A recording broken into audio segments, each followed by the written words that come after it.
नमस्कार। देश की बात में हाजिर है। पहले बात महिला सुरक्षा की। एनसीआरबी यानी नेशनल क्राइम रिकॉर्ड ब्यूरो के अनुसार उत्तर प्रदेश में महिलाओं के प्रति अपराधों में कन्विक्शन रेट करीब 71% हो गया है।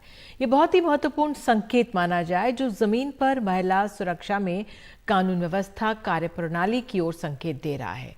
अन्य राज्यों में एनसीआरबी के आंकड़ों के अनुसार महिला कन्विक्शन रेट इस प्रकार से है। राजस्थान में 37.2%, महाराष्ट्र में 11.2% और पश्चिम बंगाल में ये सिर्फ 8.9% है। तो इंडियन एक्सप्रेस में बहराइच की एसपी वृंदा शुक्ला ने लिखा है कि उत्तर प्रदेश में इस सफलता के पीछे कई अहम बदलाव हैं, जिसमें कार्यप्रणाली में बदलाव, संपर्क और समन्वय अहम है।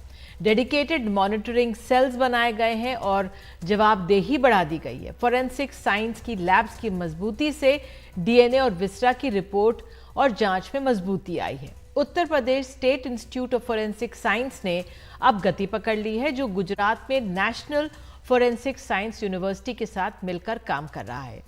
और इससे जो एक्सपर्ट्स की भारी कमी राज्यों में महसूस होती है फॉरेंसिक लैब्स पे, वो पूरी हो रही है। तो उत्तर प्रदेश में 2022 में 13,099 कन्विक्शंस हुए हैं, जो देश भर में 37,551 के जो नेशनल कन्विक्शंस का 1/3% है। तो इस पर आपको बता दें, प्रशांत कुमार जो डीजी हैं कानून व्यवस्था के इस समय उत्तर प्रदेश में, उन्होंने इस मसले पर अपनी प्रतिक्रिया दी है। देखिए, उत्तर प्रदेश में महिलाओं के सुरक्षा, सम्मान और स्वावलंबन के लिए विशेष अभियान 2020 से ही मिशन शक्ति के रूप में चलाया जा रहा है। इसके लिए जो भी महिलाओं से संबंधित अपराध होते हैं उसको टॉप प्रायोरिटी पे इसका इन्वेस्टिगेशन कराया जाता है तथा इसके कन्विक्शन के लिए भी विभाग के द्वारा तथा प्रोसिक्यूशन डिपार्टमेंट के द्वारा इसकी प्रॉपर पैरवी की जाती है। और इसके परिणाम ये है कि उत्तर प्रदेश में जो महिलाओं से संबंधी अपराध है उसका कन्विक्शन रेट 70.8% है, जबकि राष्ट्रीय नेशनल एवरेज इज़ 25.3। ये दर्शाता है कि उत्तर प्रदेश का जो कन्विक्शन रेट है वो राष्ट्रीय औसत से 180% अधिक है। ये शासन की जो महिलाओं की सुरक्षा से संबंधी जो कमिटमेंट है उसको दिखाता है। और हम लोग लगातार इसके लिए स्पेशल कोर्ट्स भी बनाए गए हैं और हमारे फोर्स के अंदर भी लगातार महिलाओं का अनुपात बढ़ता जा रहा है। 2017 के कंपैरिजन में अगर हम देखें तो आज हमारा 3 गुना महिलाओं का प्रतिशत हो चुका है फोर्स में। और रेखा शर्मा, अध्यक्ष राष्ट्रीय महिला आयोग, उनसे बात करते हैं। रेखा जी, क्या मूल कारण इन आंकड़ों के पीछे आप देख रही हैं? देखिए, मुझसे आज पहली बार किसी ने ये पूछा है कि डेटा ज्यादा आया है, तो अच्छी बात है, क्योंकि अधिकतर रिपोर्टर्स ये कहते हैं कि उत्तर प्रदेश से कंप्लेंट्स ज्यादा है तो क्राइम रेट ज्यादा है। जबकि मैं ये कहती हूँ कि जब एफआईआर ज्यादा होते हैं या कन्विक्शन रेट ज्यादा होते हैं तो ये पॉजिटिव साइन है कि महिलाएं पहली बात करती हैं, कंप्लेंट करती हैं, और दूसरी बात पुलिस अपना काम कर रही है और सरकार भी अपना काम करे तो कन्विक्शन रेट बेटर होता है। नहीं तो अगर आप एफआईआर ना करो और एफआईआर करने के बाद उसको टाइम बाउंड मैनर से कोर्ट्स तक ना पहुंचाओ तो कन्विक्शन रेट लो होता है। तो मुझे लगता है ये बड़ा वेलकम स्टेप है उत्तर प्रदेश सरकार का, जिन्होंने अंडर द कारपेट स्वीप नहीं करा कंप्लेंट्स को, जो अधिकतर सरकारें करती हैं कम डेटा दिखाकर। उन्होंने डेटा भी दिखाया और उस डेटा के अनुसार काम भी किया, और उस काम के कारण ही एविडेंस बेस अगर इन्वेस्टिगेशन हो तो मुझे लगता है कन्विक्शन रेट ज्यादा होता है। हमेशा कन्विक्शन रेट इसलिए नहीं होता और कोर्ट में जाकर केस खत्म हो जाते हैं और महिलाओं को न्याय नहीं मिल पाता, क्योंकि एविडेंस बेस्ड प्रॉपर इन्वेस्टिगेशन नहीं होता। इसका मतलब पुलिस ने अच्छा काम किया है। एंड मुझे भी कहीं ना कहीं इस चीज की संभावना हो रही है कि पुलिस अच्छा काम कर रही है उत्तर प्रदेश में। जो अधिकतर पहले कहा जाता था कि पुलिस यूपी की काम नहीं करती, आज वो बहुत बड़ा चेंज है। इंडियन एक्सप्रेस में यूपी में वृंदा शुक्ला जो एसपी हैं बहराइच की, उन्होंने लिखा है कि एक बड़ा कारण है कि जो संपर्क और फोरेंसिक साइंस लैब्स में मजबूती, जिससे कि जो डीएनए विस्टा की जांच जल्दी हो जाती है। अन्य राज्य भी इससे सीख सकते हैं। मैं पिछले कुछ सालों से हम पुलिस का जेंडर सेंसिटाइजेशन और अब हमने पिछले 1 साल से फॉरेंसिक में कैसे हेल्प ले सकते हैं क्राइम अगेंस्ट वुमेन को सॉल्व करने के लिए, हम वो भी ट्रेनिंग दे रहे हैं पुलिस को। और मैं हमेशा कहती हूँ कि फॉरेंसिक साइंस का यूज बहुत जरूरी है और इसके ऊपर हम कुछ अभी एक प्रोग्राम भी करने जा रहे हैं बहुत बड़ा। कुछ राज्य इसके ऊपर बहुत अच्छा डेवलपमेंट कर रहे हैं। मैं कह सकती हूँ असम ने भी अभी इसी तरह से फॉरेंसिक लैब की हेल्प लेते हुए एक बड़ा प्रोग्राम बनाया है, वहां पर भी फॉरेंसिक लैब खोले गए हैं। ऐसे ही कुछ राज्य खोल रहे हैं, लेकिन बाकी राज्यों को भी सीखना चाहिए। स्पेशली मैं कहूंगी अभी जो कन्विक्शन रेट जो कम है वो है महाराष्ट्र में या वेस्ट बंगाल में सबसे लोएस्ट है, 8 पॉइंट समथिंग है। तो वहां पे पहली बात तो एफआईआर करने की जरूरत है, और एफआईआर करने के बाद अगर इस प्रकार की लैब्स खोली जाएं तो मुझे लगता है वहां पर भी कन्विक्शन रेट ज्यादा होगा। बहुत बहुत धन्यवाद हमसे बात करने के लिए। रेखा शर्मा भी बता रही थी कि किस तरह से गति पकड़ी है जो कन्विक्शन रेट है, उसके कारण गिना रही थी। बहरहाल आगे बढ़ते हैं देश की बात में। घने कोहरे से मचे कोहराम पर सरकार और एयरलाइंस दोनों हरकत में आ गई हैं। आज नागरिक उड्डयन मंत्रालय ने कोहरे और शीतलहर के बीच कुछ और दिशा निर्देश जारी किए हैं। सरकार की तरफ से एयरपोर्ट्स के लिए दिशा निर्देश जारी जो आज किए गए हैं, उसमें दिल्ली में लो विजिबिलिटी वाले रनवे को प्रयोग के लिए तैयार किया गया है। 6 मेट्रो एयरपोर्ट्स पर वॉर रूम बनाए गए हैं। 24 घंटे सीआईएसएफ के जो बल हैं वो अब एयरपोर्ट्स पर उपलब्ध रहेंगे। साथ ही मुंबई एयरपोर्ट पर हवाई पट्टी पर बैठकर खाना खाने के वीडियो वायरल होने के बाद सरकार ने एक्शन लिया है। नागरिक उड्डयन मंत्रालय ने इंडिगो और मुंबई एयरपोर्ट को कारण बताओ नोटिस जारी किया। वो दृश्य हम आपको स्क्रीन पर दिखाएंगे जिस पर एक्शन लिया गया। नोटिस में कहा गया है कि अगर आज का दिन खत्म होने तक जवाब दाखिल नहीं किया गया तो ब्यूरो और एयरलाइंस एयरपोर्ट के खिलाफ आर्थिक जुर्माना सहित अन्य कदम उठाए जाएंगे।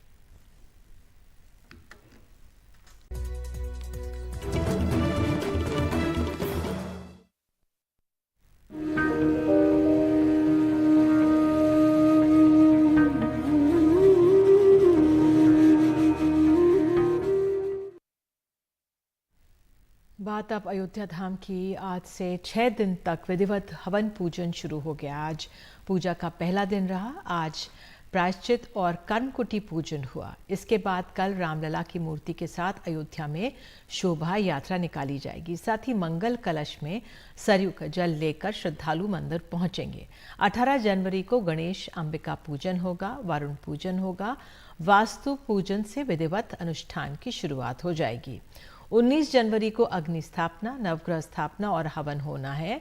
20 जनवरी को मंदिर के गर्भगृह को सरयू के पवित्र जल से धोने के बाद वास्तु शांति और अन्न निवास होगा। 21 जनवरी को 125 कलशों से गर्भगृह का दिव्य स्नान होगा और 22 जनवरी को सुबह पूजन के बाद मृगशिरा नक्षत्र में रामलला की प्राण प्रतिष्ठा होगी। और देखते हैं ग्राउंड रिपोर्ट।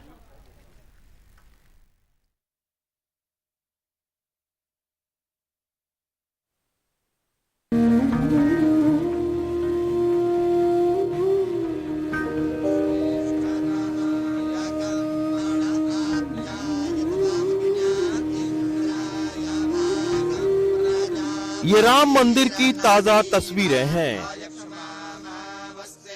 राम मंदिर में रामलला के मूर्ति की प्राण प्रतिष्ठा के शुभ संस्कार मंगलवार से शुरू हो गए।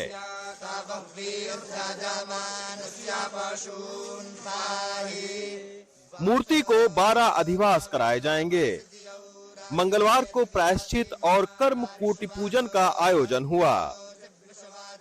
22 तारीख को अभिजीत मुहूर्त में जो प्राण प्रतिष्ठा है वो होगी, लेकिन आज 16 तारीख से जो द्वादश अधिवास है, जो एक तरीके का पूजा अर्चना का कार्यक्रम होता है, वो इस राम मंदिर के अंदर जो है उसकी शुरुआत आज से हो चुकी है।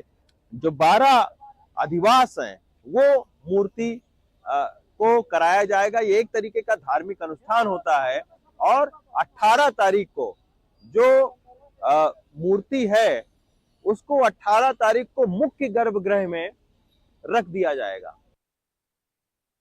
मंदिर के चारों ओर आयता परकोटे हैं जिसकी लंबाई 732 मीटर और चौड़ाई 14 फीट है। इसका काम लगभग खत्म हो चुका है। परकोटे के 4 कोनों पर 4 मंदिर हैं। भगवान सूर्य, मां भगवती, गणपति और भगवान शिव के हैं। मंदिर के मुख्य गर्भगृह में सोने के दरवाजे लगाए जा चुके हैं। 18 और दरवाजों का काम चल रहा है। 21 जनवरी तक मूर्ति के सभी 12 अधिवास के शुभ संस्कार पूरे कर लिए जाएंगे और 22 तारीख को अभिजीत मुहूर्त में प्राण प्रतिष्ठा का कार्यक्रम 12:20 पर शुरू हो जाएगा। अयोध्या से सचिन गुप्ता के साथ रवीश रंजन शुक्ला, एनडीटीवी इंडिया। और आइए सीधे चलते अपने सहयोगियों के पास। रवीश रंजन शुक्ला, हिमांशु शेखर वहां पर मौजूद हैं। तो आप दोनों से ही पूछना चाहेंगे क्या रौनक कैसे। रवीश, अगर आप पहले बताएं आप कहां पर हैं और जरा अपने आसपास क्या हो रहा है दर्शकों को दिखा दीजिए। देखिए निधि, अयोध्या का माहौल बहुत अद्भुत माहौल है, बहुत आध्यात्मिक माहौल है, बहुत विनम्र माहौल है, बहुत शील माहौल है। मैं इस वक्त राम जन्मभूमि क्षेत्र में मौजूद हूं। आपको यहां से मुश्किल से 50 मीटर की दूरी पर भगवान श्री राम का जो मंदिर है, जिसकी अभी आज ताजा तस्वीर बीएचपी ने जारी की है, वो मंदिर जो है वो बन गया है। अंतिम चरण का जो काम है वो चल रहा है। ये जो आप रास्ता देख रहे हैं, मैं अगर आपको दोनों तरफ रास्ता दिखाऊं, सचिन से मैं बोलूंगा कि ये दिखाएं। ये जो आप देख रहे हैं ये बड़ा सा स्ट्रक्चर, ये यात्रियों की सुविधा के लिए तैयार किया जा रहा है। यहाँ पर तमाम सारा जो यात्री जो लोग आएंगे उनको यहाँ पर कई तरीके की सुविधाएं दी जाएंगी। ये जो है ये मुख्य कॉरिडोर है, इसका नाम रखा गया है जन्मभूमि पथ। तो ये तकरीबन 700 मीटर का जो जन्मभूमि पथ है इसको तैयार करवाया गया है। ये बिल्कुल पूरी तरीके से तैयार है। दोनों तरफ आप देखिए कि बहुत ही सुंदर तरीके का यहाँ पर पत्थर में कलाकृतियां बनाई गई हैं।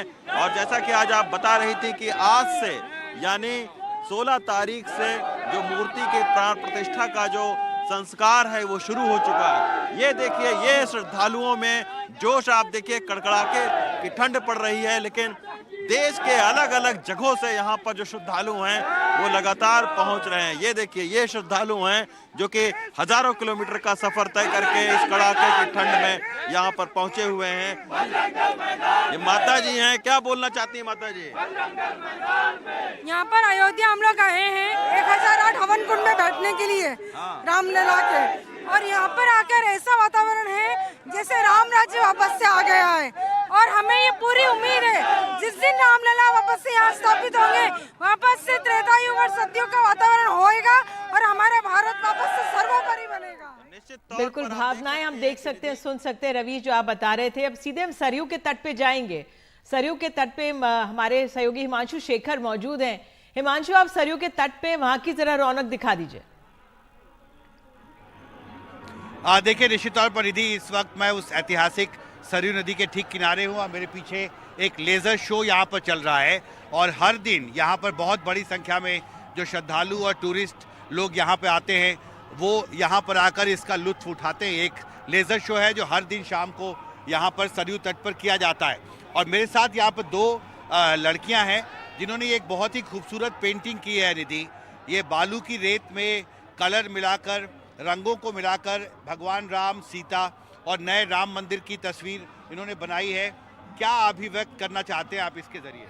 हम यही, सबका आशा यही है कि रामलला को देखने के लिए सबका जियरा तरस रहा है। तो जब हम अपने इमेजिन भाव कर रहे हैं कि जब वो आएंगे और कैसे एंटर करेंगे और अंदर जाएंगे, तो ये मैंने हमने मतलब रंगोली में बनाई है, हमने ग्रुप में बनाया है। ये नाम मोनिका है। और तो मोनिका, इसके पीछे क्या सोच है इस पेंटिंग की? जैसे कि हम लोग मिथिला के हैं, हम दरभंगा के हैं, तो वहाँ पे क्या होता है कि जैसे हमारे घर में दामाद जैसे गेस्ट आते हैं तो उनकी स्वागत में बहुत सारी तैयारियाँ होती है। घर सजाया जाता है, दीपक जलाया जाता है और रंगोलियाँ बनाई जाती है। तो राम जी अभी अपने घर में घरवास करने जा रहे हैं, तो उनके लिए स्वागत में एक मिथिला के स्टाइल में रंगोली बनाने का मैंने कोशिश ये किया है। रंगोली है ये जी ये रंगोली है जो राम जी सीता मैया को पकड़कर तो इस रंगोली के जरिए एक अपनी अभिव्यक्ति को एक्सप्रेस किया है। मेरे साथ प्रमोद भी है। निधि, एक छोटा सवाल इनसे पूछना चाहता हूँ। श्रद्धालुओं की संख्या 2 से 3 लाख होगी प्रतिदिन, ये प्रशासन ने कहा है 23 के बाद। क्या अयोध्या तैयार है इनको हाउस करने के लिए? हाँ, अयोध्या धीरे धीरे तैयार हो रही है। देखिए, पहले अभी 10 से 15 हजार लोग आते थे, 5 से 10 हजार हुए, 10 से 15 हुए। अब जब 23 तारीख को राम मंदिर दिव्य भव्य रूप में खुलेगा तो वाकई 2 से 3 लाख लोगों के पहुंचने की उम्मीद है और अयोध्या बिल्कुल उसके लिए तैयार हो रही है। तो होटलों का निर्माण हो रहा है, बहुत से होटल बन रहे हैं, छोटे बड़े बहुत से होटल आ रहे हैं। आपने आज देखा 7 स्टार होटल भी यहाँ लॉन्च हो गया है।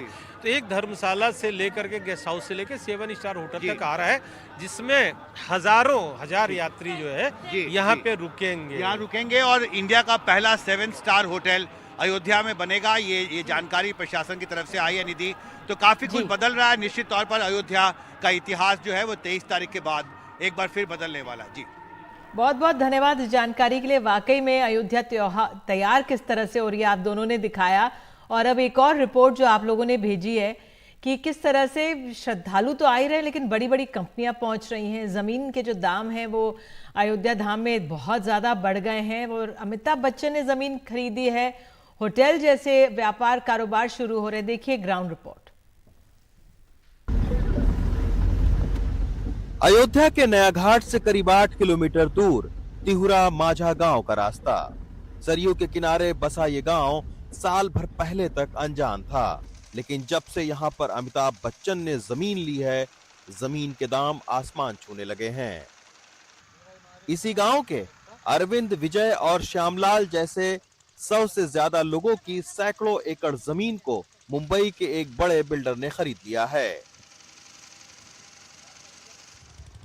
ग्रामीण कहते हैं कि 2 साल पहले तक यहाँ एक बिस्वा यानी 1360 वर्ग फुट जमीन की कीमत 2 से 3 लाख रुपए थी, जो अब बढ़कर 14 लाख रुपए तक पहुंच गई है। बदला है अभी तक का जमीन के रेट रहा है? अभी का 4,15,000 पहले था। हाँ, अब तो है 7 लाख। 7 लाख है। 7 लाख से भी ज्यादा हो सकता है कि ज्यादा हो सकता। अच्छा, तो ये जोन लीन है लोढ़ा वाले है? ये कितने लोगों की जमीन लीन हुई आपके गांव से? अरे लगभग में कितना नहीं लेंगे। अरे पूरा यहाँ भैया कल्लूपुरा तक मतलब? बड़कापुरा तक सब तो ही महा कौन कौन गांव गए हैं इनमें? 3 गांव गया, कल्लूपुरा, बड़कापुरा, हाँ। तिहुरा माझा। इन 3 गांव की जमीन है। अच्छा, और कितने लोग जमीन दी हुई है इनका? 50 लोग। 50 लोग। अच्छा, आपकी जमीन यहाँ है? हाँ, वो बच्ची है हमारी। तो अब आपसे भी लोग पूछा तो ये कि जमीन बेचत हो कि नहीं? पूछ रहे, काफी लोग पूछ रहे हैं जी। मुंबई के एक बड़े बिल्डर अब यहाँ 5 सितारा होटल से लेकर आलीशान फ्लैट बनाने की शुरुआत 22 जनवरी से करेंगे। यही वजह है कि यहाँ 4 लेन सड़कों का काम भी तेजी से चल रहा है और इसके आगे 40 एकड़ पर राम मंदिर को बिजली सप्लाई के लिए सोलर पार्क भी बन रहा है। अयोध्या में 22 जनवरी को रामलला की प्राण प्रतिष्ठा है और इस मौके पर देश विदेश से लाखों जो श्रद्धालु हैं वो अयोध्या में जुट रहे हैं। तो जब श्रद्धालु जुट रहे हों तो आखिर कॉरपोरेट कंपनियां क्यों न जुटें? यहीं 8 किलोमीटर दूर एक बड़ी जो कॉरपोरेट कंपनी है वो अब यहाँ पर उसका एक हाउसिंग प्रोजेक्ट उसने लॉन्च किया है। आप देख सकते हैं अमिताभ बच्चन की तस्वीर बनी हुई है। अमिताभ बच्चन ने भी यहाँ पर जो है वो ज़मीन खरीदा है। आज उनके तरफ से एक बयान भी जारी किया गया है जिसमें ये कहा गया है कि वो भी सरयू नगरी, राम की नगरी के निवासी अब बन गए हैं। लेकिन अयोध्या में विकास काम बहुत तेज़ी के साथ चल रहे हैं और ना सिर्फ सरकारी योजनाएं चल रही हैं बल्कि बहुत सारी जो कॉरपोरेट कंपनियां हैं वो यहाँ पर पहुँच चुकी हैं या फिर उन्होंने पहुँचने के लिए अपना आवेदन किया है। ये बताया जा रहा है कि 30 से ज़्यादा जो बड़े बड़े होटल हैं उन्होंने आवेदन यहाँ पे डाले हुए हैं। ज़मीन खरीदने की प्रक्रिया चल रही है। 2028 तक आपको इस अयोध्या में कई 5 सितारा और 7 सितारा होटल दिखाई पड़ेंगे। अयोध्या के केशवपुरम में सर्वेश कुमार सिंह बरसों से सैनिटरी के सामान की दुकान चलाते थे, लेकिन अयोध्या में राम मंदिर बनाने की घोषणा होते ही सैनिटरी सामान की दुकान के बजाय इस तरह के लग्जरी होटल के व्यवसाय में वो आ गए। अब इस होटल में देसी विदेशी खाना परोसने के साथ ही तीर्थ यात्रियों को महानगरों वाली सुविधाएं देने में जुटे हैं। मैं भी देखिए होटल लाइन में फर्स्ट टाइम एंट्री की है और इससे पहले मेरे दूसरा 2-3 और ट्रेड्स वगैरह हैं, उस ट्रेड में थे। अयोध्या का डेवलपमेंट बहुत बूम लेवल पे जाना है और होटल इंडस्ट्री का काफ़ी अच्छा स्कोप है। यहाँ कई होटल इंडस्ट्रीज नई आ भी रही हैं, 5 स्टार रेंज तक की हैं, 5-7 के तो शायद सैंक्शन भी हो गया है और इसका काफ़ी बड़ा स्कोप है। साल भर पहले तक अयोध्या में 4 से 5 लाख तीर्थ यात्री आते थे, अब सालाना 50 लाख तीर्थ यात्रियों के आने की संभावना है। इसे देखते हुए 150 5 और 7 सितारा होटल बनाने के प्रस्ताव हैं। एक रामायण यूनिवर्सिटी बनाने का काम भी युद्ध स्तर पर चल रहा है। हवाई अड्डा, रेल और हाईवे से अयोध्या को जोड़ने की वजह से आसपास के इलाकों में विकास की आंधी के साथ कीमतों में भी आंधी आ गई है। अयोध्या से सचिन गुप्ता और प्रमोद श्रीवास्तव के साथ Ravish Ranjan Shukla, NDTV India.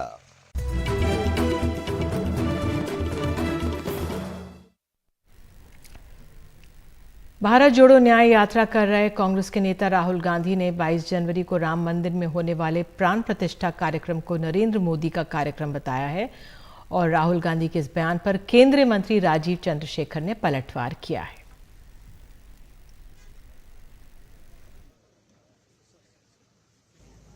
We are open to all religions, all practices. Even the authorities of the Hindu religion, the biggest authorities of the Hindu religion, have made their view public about what they think about the 22nd January function, that it is a political function, right? So it is difficult for us to go to a political function which is designed around the Prime Minister of India and designed around the RSS. Rahul Gandhi lives in this Lala world, in my opinion, where he thinks that everything that he says is predicated by nobody understanding the truth and that he can get away with these atrocious lies. Rahul Gandhi जो भी सोचे, उनके गुरु Sam Pitroda ने भी कुछ ऐसे टिप्पणी किया था 5-6-7 दिन पहले. It is a deeply felt emotional issue for crores and hundreds of crores of Indians. Rahul Gandhi का इंटरप्रिटेशन जो भी रहे, हमारे लिए ये एक बहुत ही एक महत्वपूर्ण और बहुत ही एक डीपली फेल्ट आस्था का इशू है.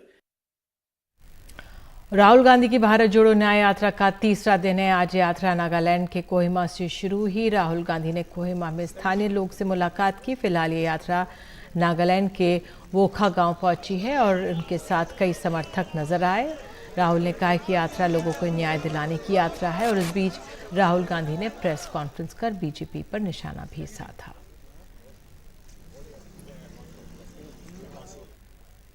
प्रधानमंत्री नरेंद्र मोदी 2 दिन के दक्षिण भारत के दौरे पर हैं. प्रधानमंत्री मोदी आज आंध्र प्रदेश पहुंचे. प्रधानमंत्री मोदी ने लेपाक्षी के वीरभद्र मंदिर में पूजा अर्चना की. कहा जाता है कि यहीं घायल जटायु से भगवान राम मिले थे. प्रधानमंत्री अपनी 2 दिन की यात्रा के दौरान 4000 करोड़ की विकास परियोजनाओं की सौगात देंगे. प्रधानमंत्री कल केरल भी जाएंगे.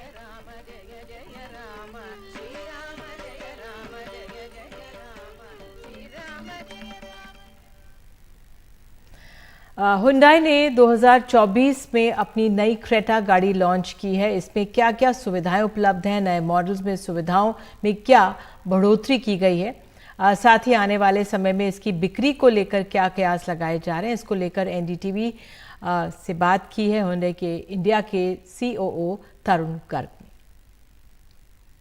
हम यहाँ पर ऑल न्यू क्रेटा के लॉन्च पर हैं. सबसे पहले कंग्रेचुलेशंस, मुबारक हो आपको इस लॉन्च पर. और हम जानना चाहेंगे यूएसपी क्या है. हमने ऑफ कोर्स कंफर्ट की बात सुनी, सेफ्टी की बात सुनी, न्यू डिज़ाइन और कलर्स की बात सुनी, लेकिन यूएसपी अगर मैं आपसे पूछूं तो क्या है? एक्चुअली क्रेटा में बहुत सारे सेलिंग प्रपोजिशंस हैं। इसका हमने पूरा लुक चेंज किया है। एक्सटीरियर आप देखिए और बोल्ड हो गया है। अगर आप रियर देखते हैं वो भी बहुत ही सुंदर बनाया गया है। अगर आप इंटीरियर देखेंगे तो आपको 10.25 इंच का इंफोटेनमेंट और क्लस्टर जो है 10.25 इंच का वो इंटीग्रेट किया गया है, जो कि एक बहुत ही खूबसूरती और एक डिजिटल कॉकपिट वाली फीलिंग आएगी। इसमें 1.5 टर्बो का इंजन दिया गया है जो कि पावर देगा कस्टमर्स को, और हमने एडास लेवल 2 की सेफ्टी भी दी है इसमें। इसके अलावा 70+ सेफ्टी फीचर्स हैं। गाड़ी में डुअल जोन एसी है जो कि एक ड्राइवर और को ड्राइवर को अलग अलग टेम्परेचर मेंटेन करने में हेल्प करेगा। सो माय पॉइंट इज़ कि हमने क्रेटा में कोई भी कसर नहीं छोड़ी है, और हम ये मानते हैं कि ये एक अनदर ब्लॉकबस्टर फ्रॉम Hyundai होने वाला है। जी बिल्कुल, लेकिन एनडीटीवी ने काफ़ी सारे कंज्यूमर्स से बात करी और उनका ये जो सवाल है वो प्राइसिंग को लेकर है, मेंटेनेंस और सर्विस कॉस्ट को लेकर है, तो उनको आप क्या कहना चाहेंगे? बिल्कुल, हमारे लिए प्राइस बहुत इंपॉर्टेंट होता है। हमारा कोशिश रहती है कि हम जितने से ज़्यादा चेंजेस कम से कम प्राइस में कर सकें। आज भी आप देखिए हमने स्टार्टिंग प्राइस 10,99,900 रुपये से किया है, जो कि बहुत ही थोड़ा सा इंक्रीज़ है एग्जिस्टिंग प्राइस पर। और हमारा ये मानना है कि जो हमारा इसका मेंटेनेंस है, चाहे वो एक्सटेंडेड वारंटी है, चाहे वो नॉर्मल वारंटी है जो कि 3 इयर्स अनलिमिटेड किलोमीटर है, या शील्ड ऑफ ट्रस्ट प्रोग्राम है, हम हर तरह से ये कोशिश करते हैं कि कस्टमर्स को गाड़ी को ना सिर्फ खरीदने में लेकिन मेंटेन करने में भी कोई तकलीफ ना हो। जी बिल्कुल, और सेल्स, और अगर हम एसयूवी सेगमेंट और क्रेटा सेल्स के आउटलुक पूछे 2024 के लिए तो क्या है? ये बहुत ही अच्छा आउटलुक है। पिछले साल भी हमने लगभग 60% हमारी कंट्रीब्यूशन एसयूवीज़ की थी टोटल सेल्स में। हमारा यह मानना है, आपकी क्रेटा है और फुल ईयर का एक्स्टर है तो ये लगभग बढ़ के 65% तक पहुंच सकती है। क्रेटा ने लगभग 1,57,000 गाड़ियाँ पिछले साल बेची हैं। हमारा मानना है कि उससे ऊपर ही जाएगा।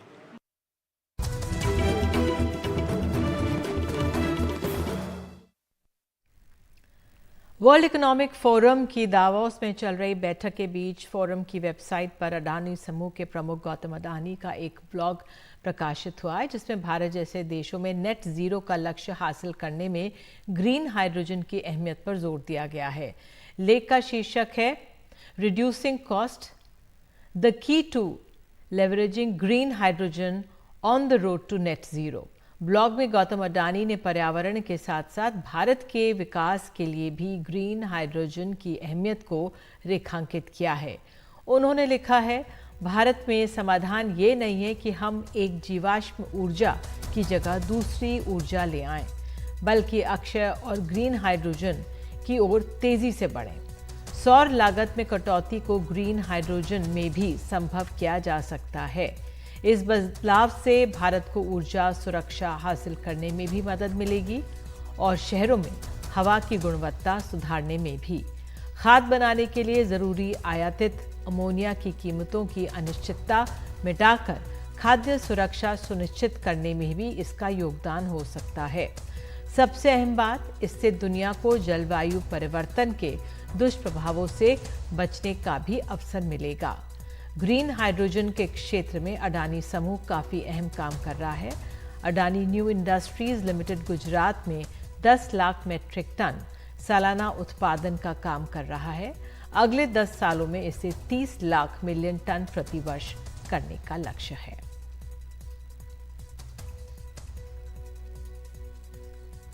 और इसी के साथ देश की बात में इतना ही, लेकिन खबरों का सिलसिला एनडीटीवी इंडिया पर जारी रहेगा। नमस्कार।